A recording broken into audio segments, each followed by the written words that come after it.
Padre, quería primeramente saludarle, ¿verdad? Y hacerle esta pregunta que me ha inquietado siempre.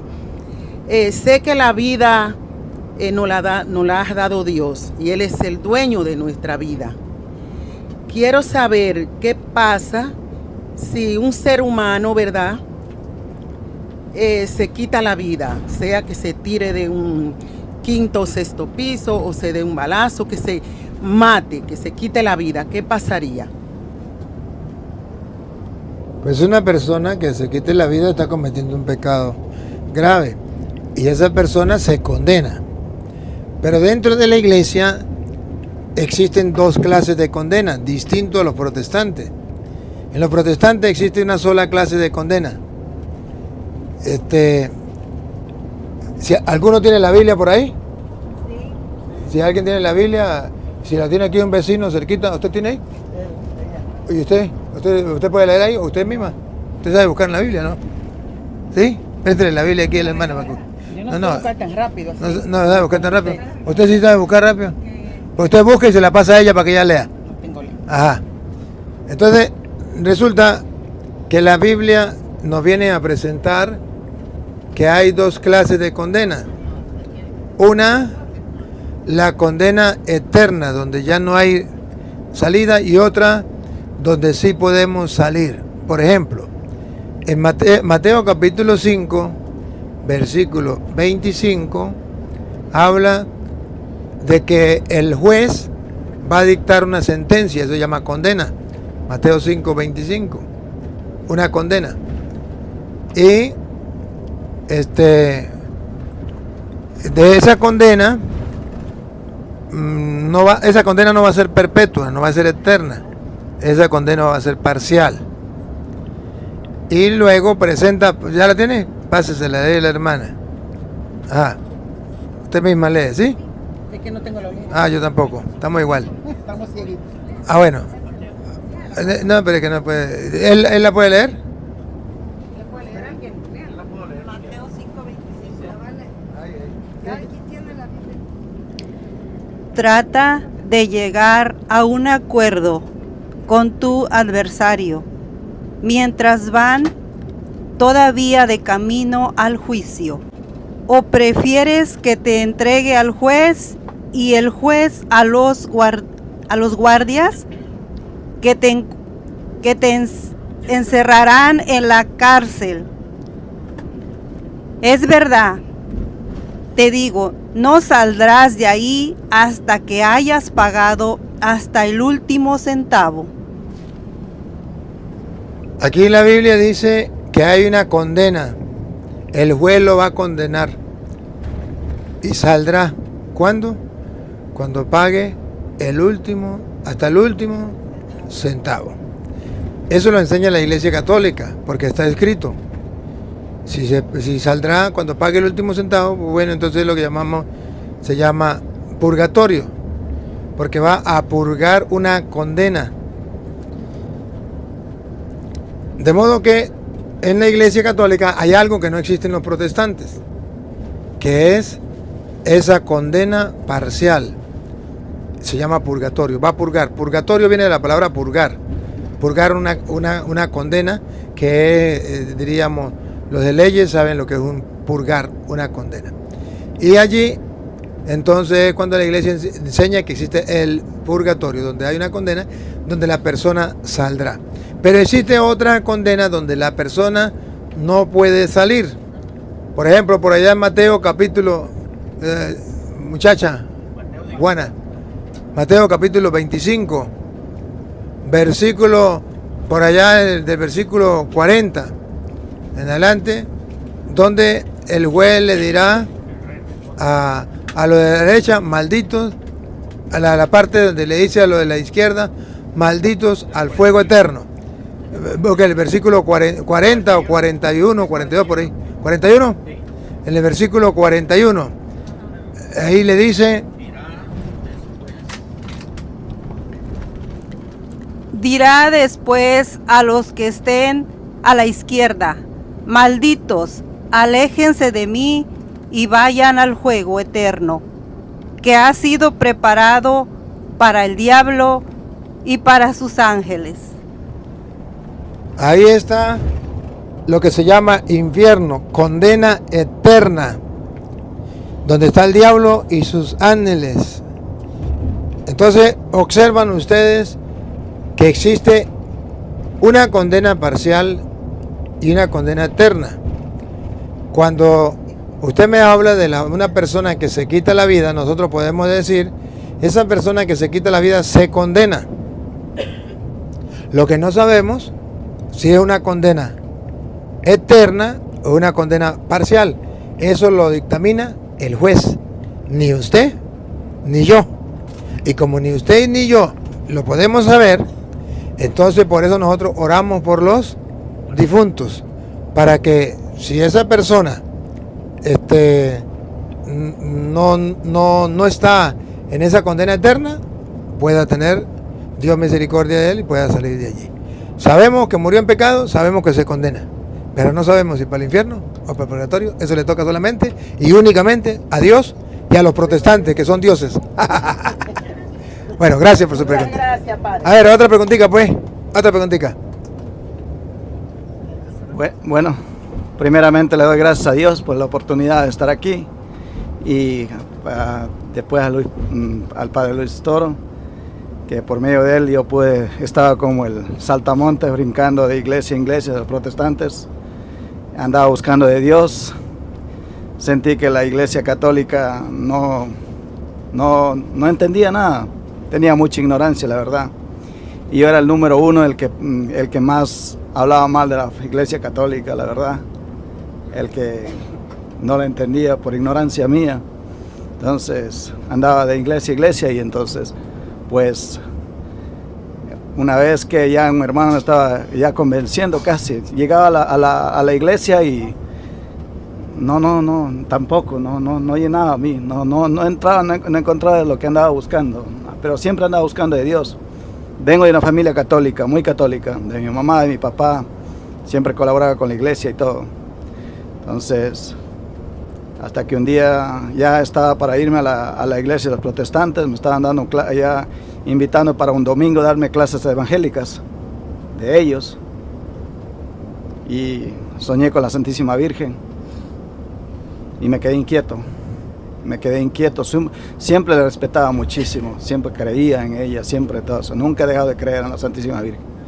Entonces, una hermana me invitó y una prima mía me dijo que, primo, ¿por qué usted no saca las dudas y escucha al padre Marco Galvez? ¿Y dónde está él? Me dijo, sí, en el internet, lo encuentra él. Escuché sus prédicas, escuché todos los días y eso era como una adicción de todos los días. Y ya lleva 15 días y le pregunté le dije a mi prima que está maravillosa esa prédica. Y me dijo, ¿y eso usted que no escuchó al padre Luis Toro? Digo, ¿a poco hay otro padre? Me dijo, sí, es el tío de él. Padre, ahí eran noches de insomnio, yo trabajaba en un taxi y en el taxi, es más, en la pandemia, yo salía a trabajar en la pandemia, yo trabajaba en un taxi en Uber en Nueva York, que nadie trabajaba, pero yo sí salía, porque no era obligado a quedarse en casa. Era solo por escucharle a usted, padre. Y ya escuche los videos, era totalmente videos de padre Luis Toro y wow, y cada vez me gustaba más y me gustaba más y me daba golpes a mí mismo y yo decía, perdona la expresión, pero decía, qué bruto era yo de verdad creer eso, mire cómo está deshaciendo, me está describiendo todo. Entonces después quise hablar con el hermano protestante y me dijo un pastor me dijo, usted tiene madera para ser pastor, dice. Yo en menos de 6 meses lo pongo como pastor porque esta es la forma que habla y todo. Entonces, no, pero que ahorita no va a convencer, le dijo usted, no. Es que si algo que yo no he hecho, digo, es de querer estafar a la gente por los diezmos. Nunca me ha gustado. Entonces, pues aquí me tiene. He venido primera vez aquí a conocerla a usted. La dicha que Dios me dio la oportunidad de esto y padre Luis Toro y todos estos hermanos que he compartido muy lindo. Y la pregunta mía es, como le estaba preguntando al papá de eso, y estaba confundido porque alguien me dijo, porque a veces todos los sacerdotes nos dicen una cosa, otra cosa, y por eso estaba confundido también, porque hay sacerdotes que, por ejemplo, de lo que yo ponía a mis hijos a vestirlos de Halloween, ya no lo hago más, gracias a Dios, no lo hago más, estaba eso, pero lo vi en una iglesia, todos los adornos de Halloween, todo adentro de una iglesia. Y yo decía, pero si la iglesia lo hace, entonces por eso era mi ignorancia. Pero ya no lo hago más, gracias a usted que nos explicó todo eso.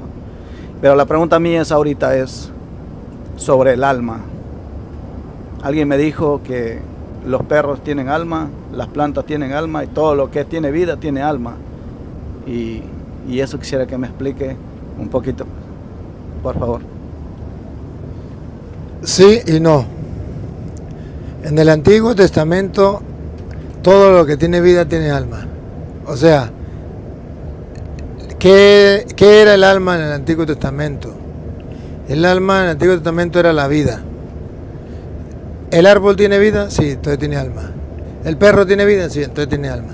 ¿El ser humano tiene vida? Sí, entonces tiene alma. ¿Verdad?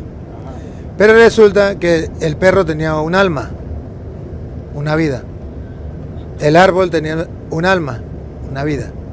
Y el ser humano tenía dos almas. El alma o la vida del cuerpo. El alma o la vida del espíritu. Cuando viene Cristo, ya las cosas cambian. Ya a la vida del cuerpo ya no se le llama alma, se le llama vida. Y a la vida del espíritu se le llama alma. Para diferenciar de los animales, de las personas. Entonces nosotros podemos decir que el árbol tiene vida, hablando después de Cristo. Hablando antes de Cristo, el árbol tiene alma, un alma. Hablando antes de Cristo, el perro tiene alma. Después de Cristo, el perro tiene vida, un alma, una vida. Y hablando antes de Cristo, el hombre tiene dos almas. Y hablando después de Cristo, el hombre tiene vida del cuerpo y tiene el alma, que es la vida del espíritu. O también a veces decimos que nosotros tenemos dos vidas, sí. Una en este mundo y otra vida en el otro. Entonces vida significa alma. Entonces el perro tiene un alma mortal, que muere con el cuerpo. El árbol tiene una vida, pues vida lo mismo que alma, una vida mortal. Pero el hombre tiene una vida mortal, el cuerpo que muere, lo tragan los gusanos, y una vida inmortal, que es la vida del espíritu. Por eso entonces, cuando una persona muere, normalmente usted no dice por el espíritu de Petronilo que se murió, usted dice por el alma de Petronilo. ¿Por qué decimos por el alma y no por el espíritu? Para decirle al mundo que nosotros creemos en la vida después de la muerte. Entonces decimos por el alma de Petronilo, o sea, por Petronilo que está vivo. La resurrección. Ajá, porque creemos en la vida del más allá. Entonces por eso lo llamamos alma. Llamémoslo así de esta manera. Cuando una persona muere, el cuerpo lo entierran, se acabó. Pero hay algo que no se ve, por eso se llama espíritu, que sigue vivo. Como eso que no se ve sigue vivo, por tener vida se le llama alma. ¿Ve? Y nosotros tratamos de llamarlo alma para asegurarnos, para recordarnos lo que creemos. Que esa persona, a pesar de que ha muerto, sigue vivo como Jesús dijo. El que cree en mí, aunque haya muerto, vivirá. Y el que está vivo y cree en mí, no morirá para siempre. Gracias, Padre. Bueno, pues, gracias. Un placer.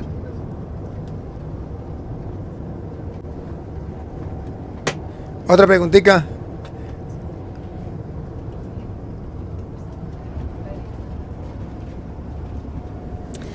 Hola, Padre. Mucho gusto en conocerle y le ha dado muchas respuestas a mis preguntas. Solamente una pregunta tengo. ¿Por qué se dice que nadie ha visto a Dios si Cristo dice el que ve a mí, ve a mi Padre? Ciertamente, lo que nosotros podemos conocer de Dios nos lo ha dado a conocer Jesucristo. Pero no podemos ver a Dios. ¿Por qué no podemos ver a Dios en esta vida? Porque nosotros tenemos una mente incapaz de abarcar a Dios. Un conocimiento incapaz de abarcar a Dios, es un conocimiento limitado. Entonces, como es un conocimiento limitado, nosotros hemos visto y no hemos visto a Dios. San Pablo, por ejemplo, dice que hemos visto a Dios cuando vemos una flor, cuando vemos la naturaleza, cuando vemos el sol, hemos visto a Dios. Sí, una parte. Por eso no sé si usted recuerda que cuando Moisés vio a Dios, le vio la espalda, o sea, una parte. Y por eso Moisés dice, nadie puede ver a Dios y seguir vivo. O sea, porque Dios está muy por encima de la mente, del entendimiento del ser humano, no puede ser abarcado. Por eso cuando Moisés le habla a Dios y le dice, y cuando la gente me pregunte, ¿cuál es tu nombre? ¿Qué le digo? Y Dios le dijo, yo soy el que soy. En castellano significa, no puede ser abarcado por la mente del ser humano. Por eso cuando usted y yo vamos a orar, usted y yo no podemos tener una imagen de Dios. Dios no es una imagen. No podemos tener una idea de Dios. Dios no es una idea. Por eso San Agustín decía que cuando vamos a orar, tenemos que reconocer que Dios no puede ser abarcado por nuestra mente. Para nosotros poder tener, podríamos decir, llegar a tener una experiencia con Dios, tenemos que quitar toda idea de Dios, toda imagen de Dios. Y tenemos que saber que Dios no puede ser abarcado por nuestra mente. De ahí, cuando yo me rindo y se cumple lo que dice la Biblia, ante Él toda rodilla se dobla en el cielo y en la tierra. O sea, me rindo, no lo abarco, no puedo conocerlo. Ahora viene Cristo. Cristo es Dios y la parte de la espalda de Dios, o sea, lo que podemos ver, está en Cristo. Es una parte de lo que es Dios, que Dios es amor, que Dios es misericordia, que todo, es una parte de lo que es Dios, pero en su grandeza, en su majestad, no lo podemos ver. Por eso, primera de Juan, en el capítulo 3, creo que es, versículo 2, donde dice, capítulo primera de Juan 3, 2, ¿qué dice? Amados, a pesar de que ya somos... Escúchelo. Dice, amados, a pesar de que ya somos hijos de Dios y no se ha manifestado todavía lo que seremos, pero sabemos que cuando Él aparezca en su gloria, seremos semejantes a Él, porque lo veremos tal como es. Allá lo vamos a ver tal y como es, pero aquí no podemos verlo, no alcanza la mente, es imposible abarcar. Por eso San Pablo le decía a los Corintios, primera de Corintios capítulo 13, versículo 8, 9 por allá, que tenemos un conocimiento limitado, pero después cuando ya muramos, eso que era limitado pasa y ya llegará lo perfecto. Primera de Corintios capítulo 13, versículo 8 en adelante. Tenemos un conocimiento limitado, pero eso pasará y llegaremos a un conocimiento ilimitado, perfecto. El amor nunca pasará a los profetas, El 9, entonces. no, dice, porque este saber queda muy imperfecto. Otra vez. Porque este saber queda muy imperfecto y nuestras profecías también son algo muy limitado. Sigue. Cuando llegue lo perfecto, lo que es limitado desaparecerá. Ahí pasa. El conocimiento aquí en la tierra es limitado, pero ya cuando lleguemos a la presencia de Dios, lo que es limitado desaparecerá. Llegará lo perfecto. Entonces podremos conocer a Dios como Él nos conoce a nosotros. Entonces, ahorita es imposible. Ahora, cuando usted y yo, esa es la ventaja de la oración, cuando usted y yo nos metemos en la oración de silencio, donde no pensamos nada, donde no pedimos nada, donde no hablamos nada, sino solamente sabemos que estamos delante de Dios, del invisible pero todopoderoso, del que está en medio de nosotros, y nos quedamos en silencio delante de Él, comenzamos a entrar en la inmensidad profunda del misterio de Dios y podemos ir viéndole más claramente la espalda de Dios. Podemos tener un encuentro más personalizado, más grande de lo que es Dios en nuestra vida. Y eso se logra solamente en el silencio, en el silencio de la oración. No se logra de otra manera. Usted, por ejemplo, usted hace el rosario y a través del rosario, que es una oración, usted logra repetir las frases de las Sagradas Escrituras y hablarle a Dios.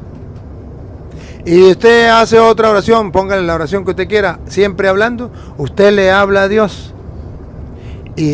Pero no hay ese crecimiento del conocimiento espiritual de Dios o de la visión de ese Dios. Cuando usted llega en el silencio y se queda en silencio, sabiendo que su mente no puede abarcar a Dios, se rinde ante Él, entonces usted puede ir aumentando en su espíritu el conocer, llamémoslo así, de Dios. Lo va conociendo más, pero en el silencio, guardando silencio y dejando que Dios viva en tu vida y actúe en tu vida. Por eso la iglesia nos recomienda mucho la oración del silencio.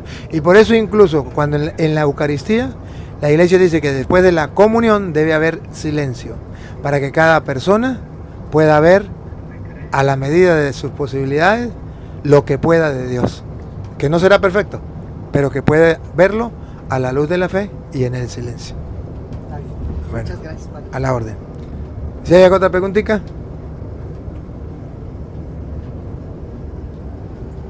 Como 5, padre. Sí se fue. Bueno, buenos días, padre. Primero que todo, también gracias a Dios por permitirme estar acá en esta peregrinación en compañía del padre Luis Toro. Bueno, la primera pregunta, padre, pues yo algunas supongo, pero prefiero que de pronto usted me las responda. En Salmos 69, ¿sí? Habla de pecados de Jesús. Habla de pecados de Jesús. Salmos 69.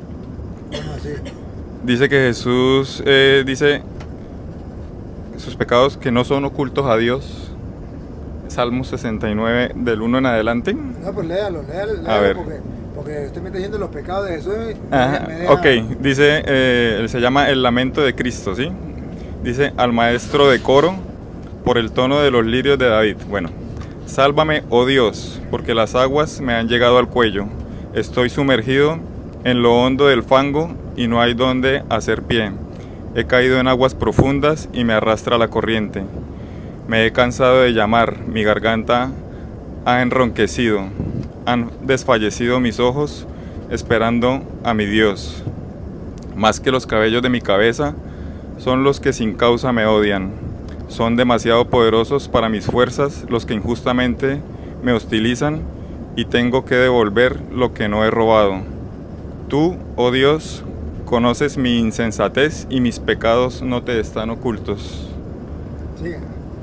No sean confundidos por mi causa los que esperan en ti, oh Señor, Yahvé de los ejércitos.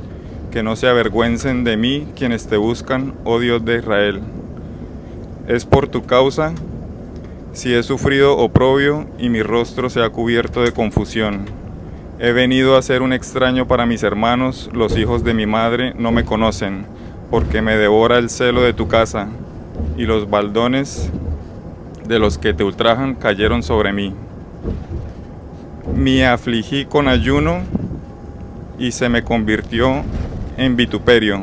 Me vestí de cilicio y vine a hacer la fábula de ellos. Murmuran contra mí los que se sientan a la puerta y los bebedores me hacen coplas. Mas yo dirijo a ti mi oración, oh Yahvé, en tiempo favorable, oh Dios, escúchame según la grandeza de tu bondad, según la fidelidad de tu socorro. Sácame del lodo, no sea que me sumerja. Líbrame de los que me odian y de la hondura de las aguas. No me arrastre la corriente de las aguas, ni me trague el abismo ni el pozo cierre sobre mí su boca. Escúchame, Yahvé, porque tu gracia es benigna. Mírame con la abundancia de tu misericordia. No escondas tu rostro a tu siervo. Escúchame pronto, porque estoy en angustias.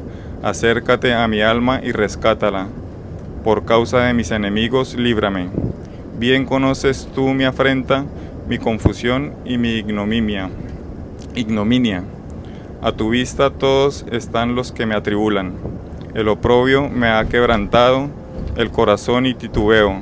Esperaré que alguien se compadezca de mí y no lo... Esperé que alguien se compadeciera de mí y no lo hubo, y que alguno me consolara, mas no le hallé. Por comida me ofrecieron hiel, y para mi sed me dieron a beber vinagre. Ahora sí, lea el pedacito que quería leer. Ok. Pedacito.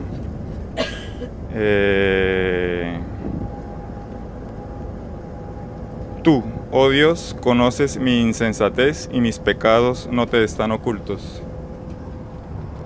Ahí, si fuera, todo el Salmo se está refiriendo a Jesús sufriente, a Jesús que lo maltratan, lo humillan y todo, ¿verdad? Y él le está diciendo, tú me conoces. Ahí no está diciendo que Jesús es un pecador, sino que mi pecado, si yo soy un pecador, tú lo sabes. O sea, quiere decir, mis pecados no están ocultos ante ti, significa, tú me conoces. Sabe que no estoy muriendo por mis pecados, sino por los pecados de los demás.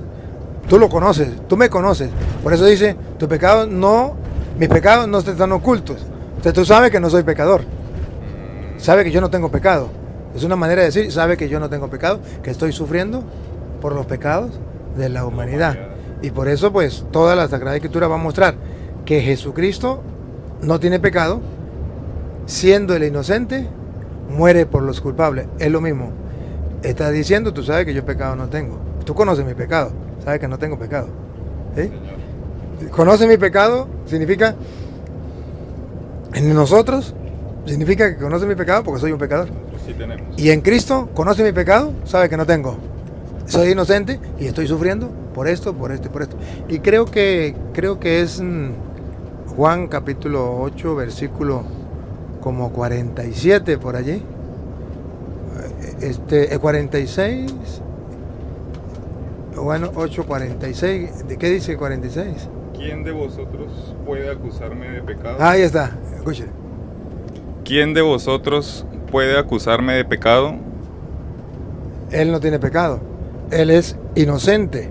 Y entonces por eso dice, tú conoces mi pecado, tú sabes que no tengo pecado, sabes mi inocencia. Creo que hay otra que dice, a ver, ¿cuál es esa?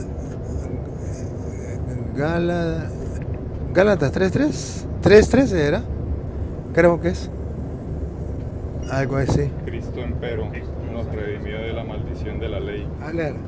Cristo empero nos redimió de la maldición de la ley, haciéndose por nosotros maldición, porque escrito está, maldito sea todo el que pende del madero, para que en Cristo Jesús alcanzase a los gentiles la bendición de Abraham, y por medio de la fe recibiésemos el Espíritu prometido.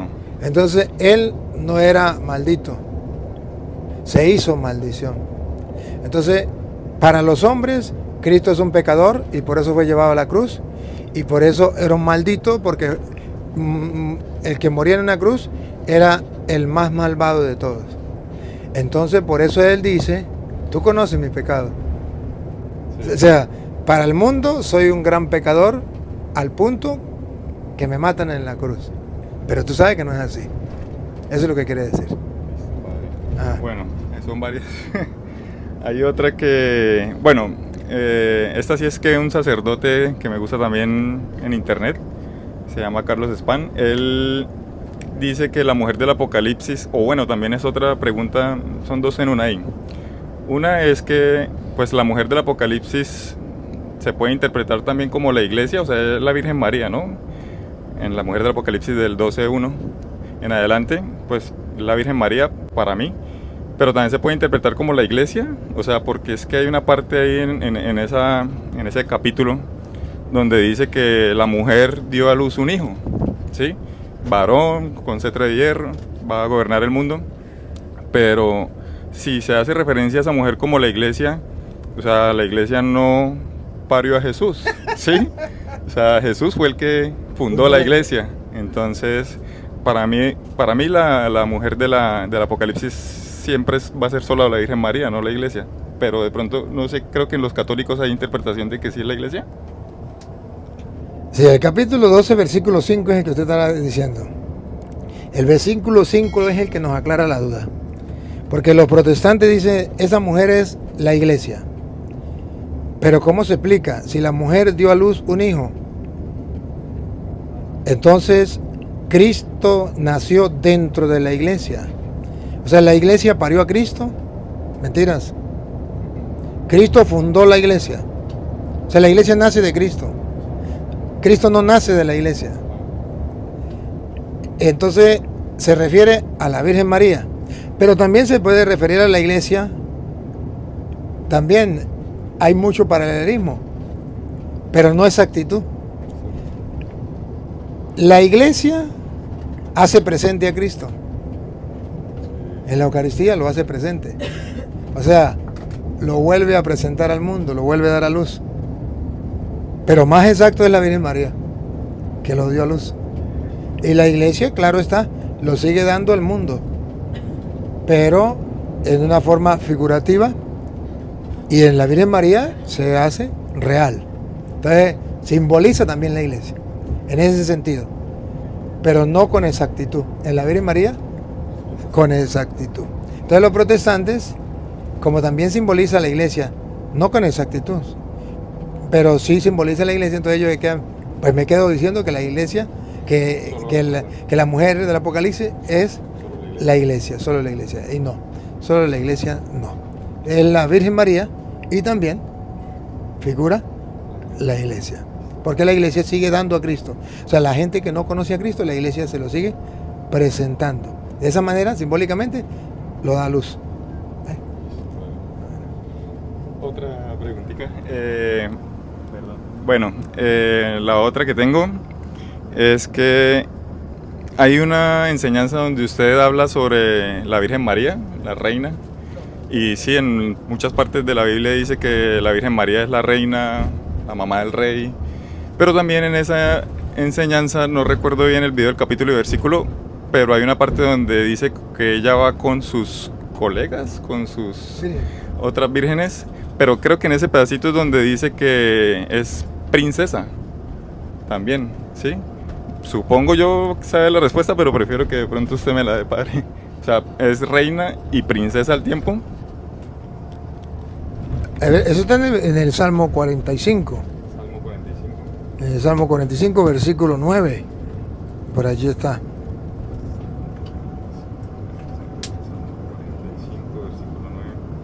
Tiene la Biblia Reina Valera, ¿no? No, yo no la tengo. Él tiene la Reina Valera. 45. Sí, 9.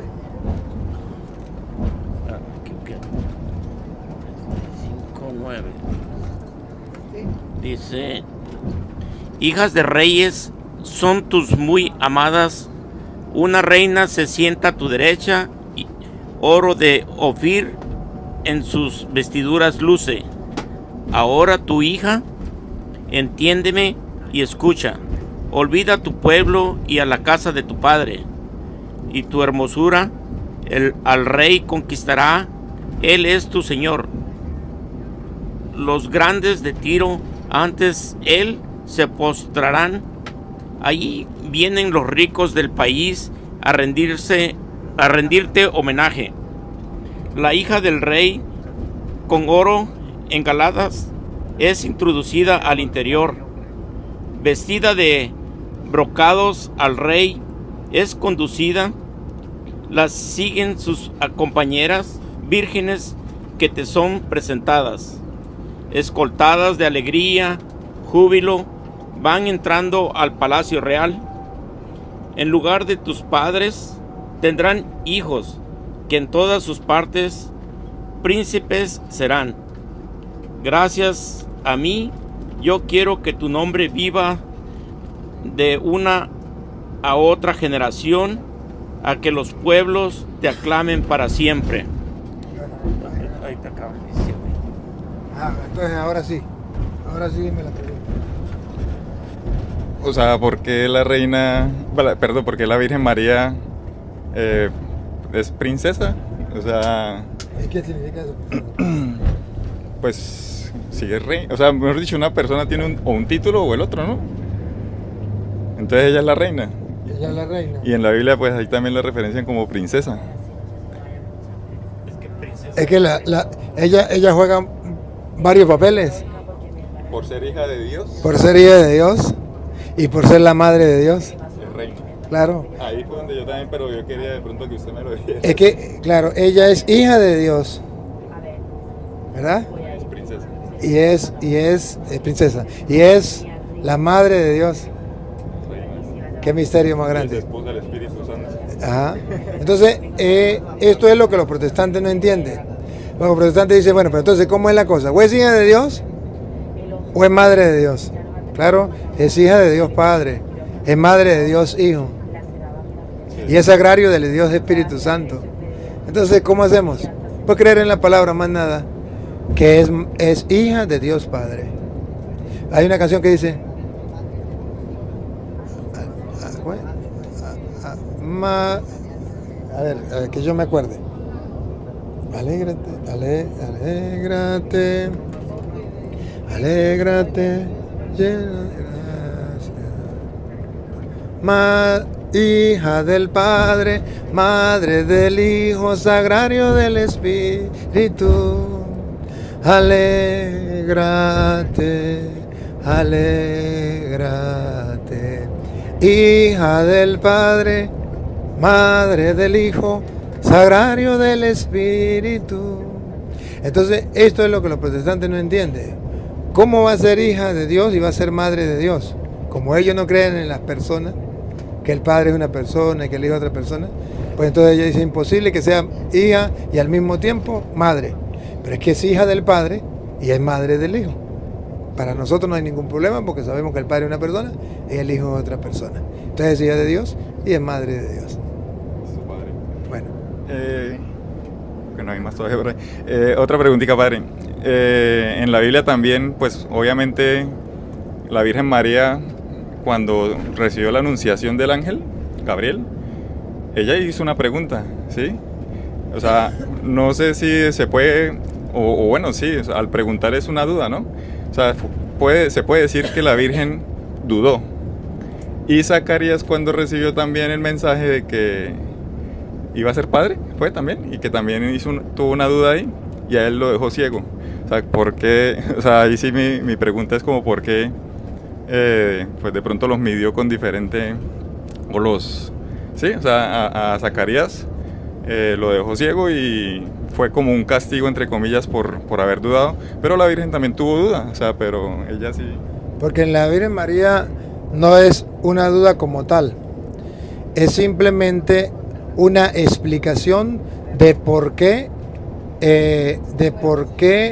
va a seguir siendo virgen, teniendo un hijo, o cómo es que ella va a ser virgen teniendo un hijo.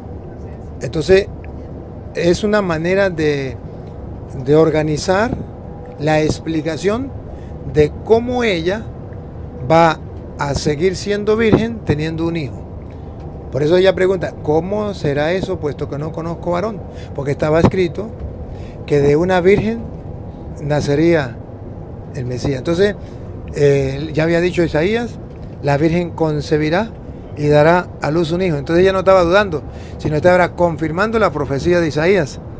¿Cómo será esto puesto que no conozco varón? Es para decirle al mundo que ella es la virgen, la mamá del Mesías. Mientras que aquel sí dudó. Esta estaba confirmando una profecía y aquel estaba expresando una duda. Entonces es distinto. Ahora, si usted dice, pero ella también está dudando.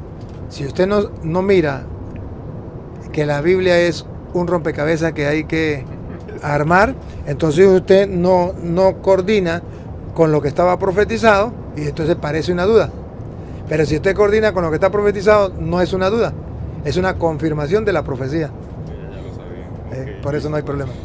Y la última ahí de las genealogías que salen ahí en los evangelistas, padre, esas genealogías a qué hacen referencia, o sea, una es por José, otra es por María, las dos son por José o las dos son por María, porque son como, tienen como diferencia, o sea, pues no tengo el detalle ahorita, pero sí las genealogías de Jesús donde empiezan a nombrar pues de dónde viene y son diferentes. Es que la genealogía no es... Acuérdate que la Biblia no es un libro de historia universal. No, es un libro de la historia de la salvación. Es distinto.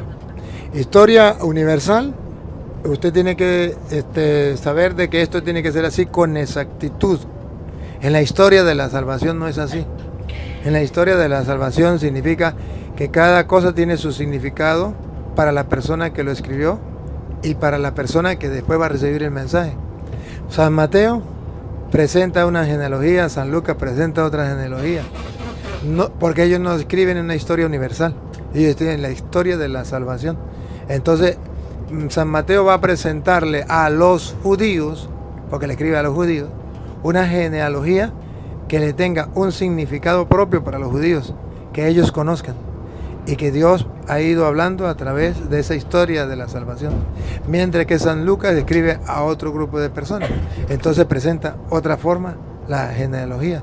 Entonces no significa que ellos estén equivocados, sino que están presentando cada uno la historia de la salvación, que es muy distinto a la historia universal, donde la gente tiene que ser con exactitud esto y esto. ¿Ve? Por ejemplo, nosotros creemos en la historia de la salvación, que Cristo nació, vino al mundo hace 2000 años y nosotros lo celebramos el 25 de diciembre y sabemos porque es la historia de la salvación, pero no es la historia universal. O sea, con exactitud nadie sabe el día en que Jesús nació. Con exactitud todavía no se han puesto de acuerdo para decir en tal año nació Cristo como tal. Unos dicen en tal año, otros dicen tal año, ¿sí? Porque es la historia de la salvación, no es la historia universal.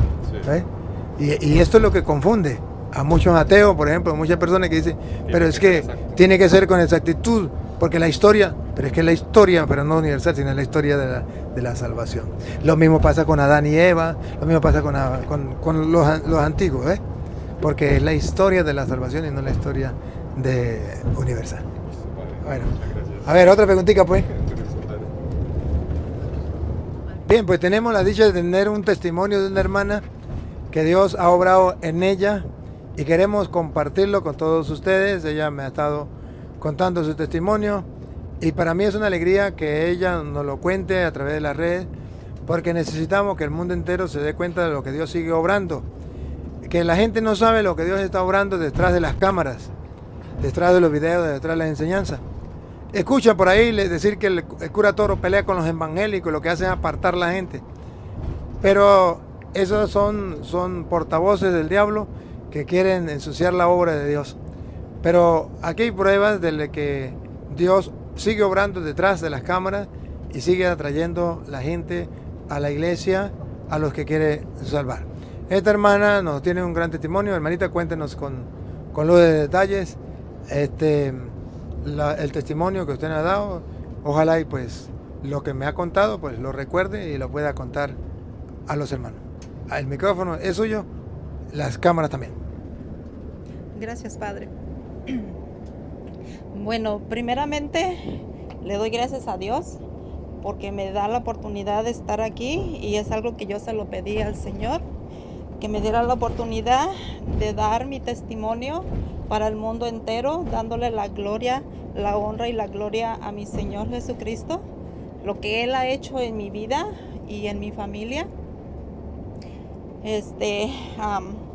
Mi testimonio,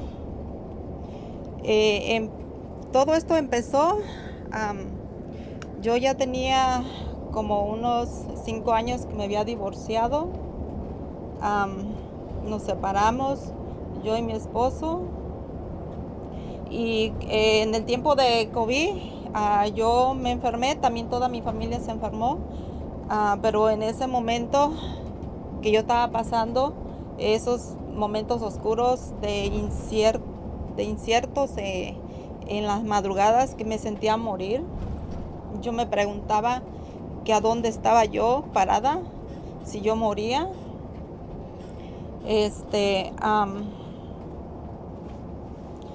Cuando me afectó mucho la respiración, no podía respirar, me atacaba mucho y Dios me dio la oportunidad de estar aquí porque no era mi tiempo. Entonces en ese momento me puse a reflexionar en lo que era mi vida en ese momento. Si Dios me había dado una oportunidad de vida, no era para quedarme sentada donde mismo, sino que tenía que buscar de Dios. Y yo le abrí mi corazón a Dios en ese momento, pero en ese momento mi fe, la verdad, yo no conocía mi fe en la Iglesia Católica. Yo no estaba fundamentada en nada, yo nomás decía, o sea, existe Dios, o sea, existe Cristo, pero yo no tenía ni una evidencia, o sea, comprobar que es verdad. Entonces yo le abrí mi corazón a Dios, pero yo no buscándolo en la Iglesia Católica. ¿Por qué? Porque a mí ya me habían envenenado con las imágenes, que los católicos somos idólatras. Entonces yo me sentía con un temor cuando yo iba a la iglesia. Yo iba, pero yo no quería voltear a ver a las imágenes porque yo sentía que ofendía a Dios. Entonces pero ahora me doy cuenta que yo sí ofendía a Dios al rechazar las imágenes porque son representantes de quienes fueron en la tierra en su tiempo.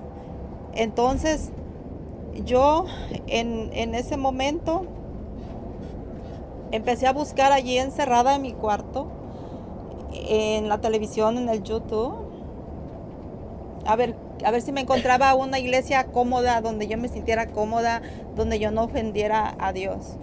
Empecé a buscar en los adventistas y allí me di cuenta que ellos guardaban el sábado y los católicos el domingo.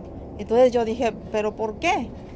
Bueno, yo viví una semana de adventista haciendo lo que ellos hacen, pero hablaban muy mal de la Iglesia Católica y allí yo no me sentí bien. Entonces seguí buscando y me encontré al pastor Eduardo Gutiérrez, y con ese pastor yo empecé a escucharlo, que tenía así como debates con católicos, pero yo no entendía mucho. Entonces, cuando empiezo a buscar más y me encuentro un video que tenía un debate con un sacerdote, pero yo no sabía quién era el sacerdote. Incluso yo en ese momento dije, pues ¿qué va a decir el sacerdote? Me perdona, padre. Pero en ese momento yo así pensaba, porque no nos explica, no nos dicen nada más lo de la misa y ya es todo. Entonces yo en ese momento me pongo a mirar, pero yo estaba al lado del pastor, no del sacerdote. Entonces yo allí empiezo a escuchar lo que presenta el pastor sobre el tema de la primacía de Pedro. Y fue algo que el Señor me mostró, ¿por qué?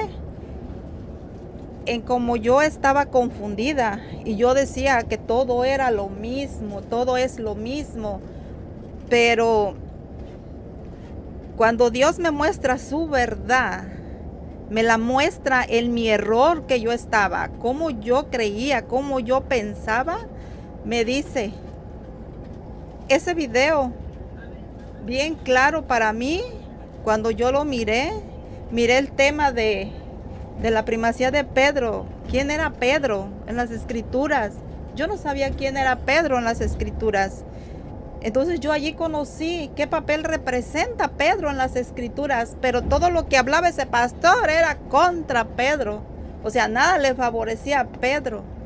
Entonces cuando yo empiezo a escuchar el Padre, cuando empieza a hablar de Pedro y fundamentado en la escritura, yo allí me doy cuenta que lo que estaba diciendo el Padre fundamentado era la verdad.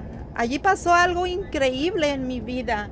Allí fue algo que me quitó una venda de mis ojos, de mi mente, de mi alma, de mi espíritu, que entró, como dice la palabra, porque allí se cumplió en mí esa palabra, que la palabra es más cortante que una espada de doble filo y entra hasta donde se divide el alma y el espíritu. Allí fue donde el Señor empezó a hacer su obra. Con ese video fue mi conversión. Yo no paré. Fue como encontrar un tesoro que yo quería escarbar, sacar y sacar más y más y más. Y yo seguía día y noche mirando los videos, comprobando lo que decía la escritura, de todo lo que yo estaba equivocada, de lo que yo tenía miedo. Allí fue donde yo entendí que yo estaba bien ciega, equivocadamente, y ahora puedo ver a mis hermanos que están en el mismo lugar donde yo estaba antes. Los que se fueron con ese error pensando que nosotros estamos equivocados, pero no, los equivocados son ellos. Y allí fue cuando yo empecé a experimentar algo en mi vida. Yo experimentaba un dolor, pero un dolor en el alma. Yo sufría y lloraba como niña chiquita. ¿Por qué? Me dolía verle ofendido a Dios, ver ofendido a mi Señor, porque yo fui quien lo clavé en esa cruz. Fueron mis pecados, fue mi desobediencia, mi desamor. Y a mí me dolía tanto, que yo lloraba tanto. Pero en esos momentos de llorar, yo sentía un fuego desde la cabeza hasta mis pies. Pero yo no sabía qué me estaba pasando. Pero yo en ese tiempo que yo estuve allí encerrada, yo salí convertida para ir a la iglesia católica, para confesarme, para recibir el cuerpo de Cristo. Y como dice en el Evangelio, cuando dice Jesucristo que el que quiera ser su discípulo, dice, renúnciase a sí mismo, cargue con su cruz y sígame. Allí yo entendí que para seguirle a Él, yo tenía que renunciar a mi vida que estaba llevando, morir yo, renunciarme a mí misma, a mis placeres, a mis gustos, lo que a mí me complacía. Para yo seguirle a Él, yo tenía que morir a eso. Y eso fue bien claro para mí. Y decidí, yo no fue porque yo lo haya decidido, sino porque fue el plan de Dios. Ese era mi momento, era mi hora que llegó para cambiar mi vida, porque Él me levantó de la fosa, porque yo ya estaba muerta.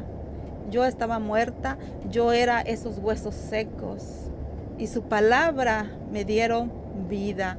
Y yo le doy gracias a Dios por este sacerdote que puso en mi camino, que a través de su palabra, porque como él dice, él es solo una bocina para que su palabra salga al mundo entero. Y así fue como yo en mi corazón, y yo le decía, Señor, gracias por poner a este profeta en mi camino, porque para mí es un ángel.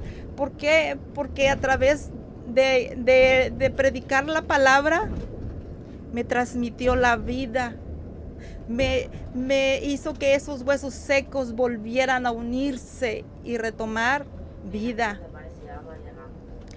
Y para mí fue algo hermoso, pero bien doloroso, porque mi conversión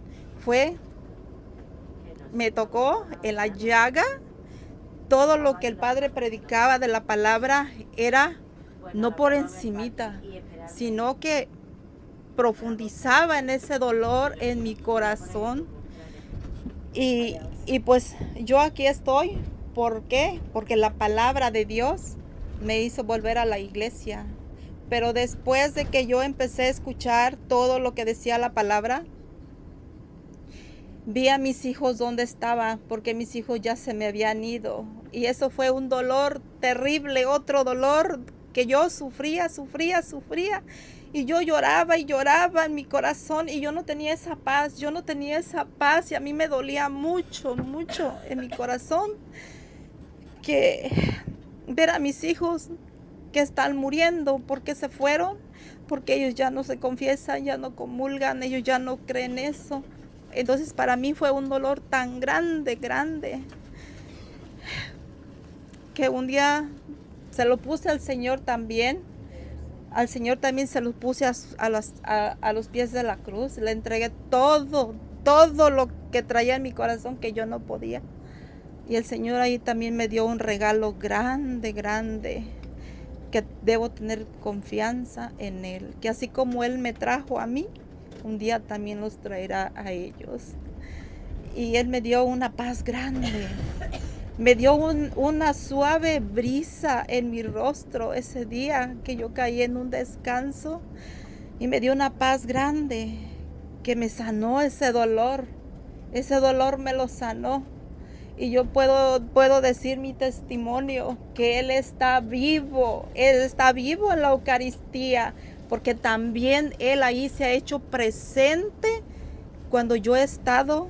Porque yo un día, y quiero dar este testimonio también, estuve en Guadalajara en un retiro frente al Santísimo, y yo ahí estaba pasando también un problema, un dolor por mi madre que estaba enferma, y yo me fui y la dejé, pero yo le dije: Señor, tú te quedas con ella. Pero allí yo doy este testimonio que Cristo está vivo en la Eucaristía, porque yo le dije: Señor, mi corazón te busca. Y en ese momento mi corazón empezó a palpitar a punto de un ataque cardíaco. Y allí el Señor me mostró que está vivo para la honra y gloria de Dios. Él ha hecho tantas cosas hermosas en mi vida, y yo le doy gracias a Dios. ¿Por qué? Por el Padre que llegó a mi vida, a través de sus prédicas, y que lo que Él predica es la verdad. Él no pelea con nadie. Él quiere la salvación de las almas. Él busca la salvación de las almas, así como llegó a mi vida, así como llegó para que mi alma también fuera liberada de donde estaba encadenada. Y llegó la luz a mi vida a través del Evangelio. Y yo estaba, pues en ese momento, pues separados de mi esposo. Y a través de la palabra de la Escritura, cuando yo entendí lo que es el matrimonio, lo que significa el matrimonio, el Señor me vuelve a mi esposo. Y ahora estamos caminando juntos. Nos perdonamos, porque para Dios nada es imposible, nada. Él restaura los corazones destrozados, las vidas, las familias. Y me siento tan dichosa, porque no lo merezco. No merezco, porque soy la más pecadora de todos mis hermanos, porque yo ofendí mucho a Dios con mis acciones, y por eso estoy arrepentida, porque como dice Él, yo no vine por los sanos, sino por los enfermos. Y le doy muchas gracias a mi Señor por esa misericordia tan grande que tuvo conmigo y con mi familia. Y le doy gracias a Dios por estar aquí en esta peregrinación, para vivir mi fe, para conocer de la historia de su iglesia.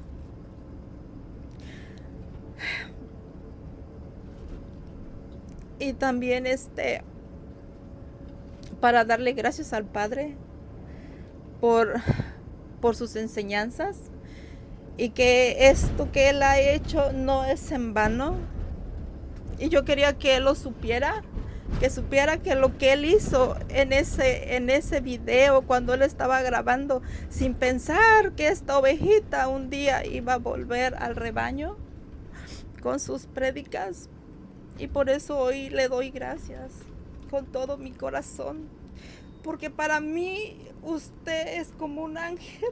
Y cuando usted me da un abrazo, no me lo da usted, sino me lo da mi Señor. Porque a través de usted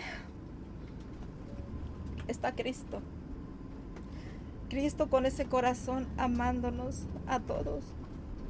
Y ese es el amor que usted da a cada uno de nosotros. Y por eso le doy las gracias. Porque para mí usted es muy especial en mi corazón. Por haber traído la luz a mi vida. Y pues este es mi testimonio que doy para que el mundo entero sepa lo que Dios ha hecho en mi vida y lo que seguirá haciendo con más personas. Gracias hermana. ¿Cómo se llama usted? María Cervantes. María Cervantes. María Cervantes, gracias a la hermana María Cervantes por su testimonio. Y así como ella, yo sé que muchos en el mundo han tenido la experiencia de Dios a través de la palabra y han tenido la misma experiencia de San Pablo, sentir que una como escamas le caen de los ojos, unas vendas, y comenzar a ver con claridad lo que Dios quiere en nuestra vida. Dios le pague por su testimonio, y yo sé que muchos de ustedes quisieran dar su testimonio también de lo que Dios ha hecho en su vida.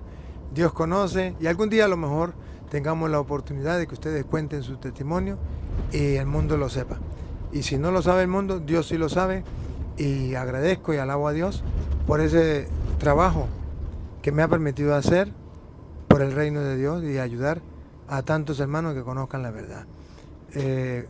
Todos tenemos la oportunidad ahora a través de las redes sociales de conocer la verdad, y Dios nos da la oportunidad de tener un cerebro pensante para poder someter en la balanza las cosas, lo que dicen los protestantes y lo que enseña la Iglesia Católica, lo que dicen los julanos pastores y lo que dice la Biblia, para que la gente pueda descubrir que una cosa es lo que dicen los protestantes y otra cosa es lo que dice la Biblia. Y cuando la gente descubre eso y aman la verdad, pues simplemente escogen el camino de la verdad.